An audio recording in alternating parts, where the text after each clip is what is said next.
Karassery panchayat UDF convention Karassery service സഹകരണ bank ഓഡിറ്റോറിയത്തിൽ നടന്നു. മുസ്ലിം ലീഗ് സംസ്ഥാന സെക്രട്ടറി CP ചെറിയ മുഹമ്മദ് കൺവെൻഷൻ ഉദ്ഘാടനം ചെയ്തു. Karassery panchayat UDF convention Karassery service സഹകരണ ബാങ്ക് ഓഡിറ്റോറിയത്തിലാണ് നടന്നത്. കൺവെൻഷൻ മുസ്ലിം ലീഗ് സംസ്ഥാന സെക്രട്ടറി CP ചെറിയ മുഹമ്മദ് ഉദ്ഘാടനം ചെയ്തു. 10 വർഷക്കാലം നാടുഭരിച്ച് സമസ്ത മേഖലയിലും ദുരിതം സമ്മാനിച്ച കോർപ്പറേറ്റ് സർക്കാരിനെ താഴെയിറക്കാൻ ജനം കാത്തിരിക്കുകയാണെന്ന് അദ്ദേഹം പറഞ്ഞു. സംസ്ഥാനത്ത് 100-ലധികം സീറ്റുമായി UDF അധികാരത്തിലെത്തുമ്പോൾ അതിന് തിരുവമ്പാടിയുടെ കരുത്തായി CK കാസിം ഉണ്ടാവണമെന്നും CP ചെറിയ മുഹമ്മദ് പറഞ്ഞു.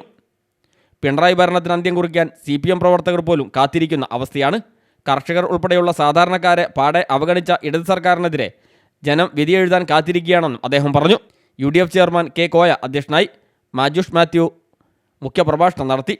BN Suhaib, MT Ashraf, M Sirajuddin, Zaman Chaluli, Nishad Veechi, Yunus Puthalath, MA Sauda, Abdu Koyangoran, PM Subair Babu, സലാം തേക്കൻകുറ്റി തുടങ്ങിയവർ സംസാരിച്ചു. P പ്രേമദാസൻ, റീന പ്രകാശ്, തനുദേവ് കൂടാമ്പൊയിൽ, അമീന ബാനു, റീന പ്രകാശ്, ജെയിംസ് ജോഷി തുടങ്ങിയവർ സംബന്ധിച്ചു.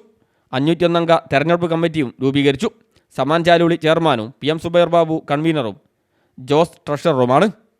News bureau, Mukkam.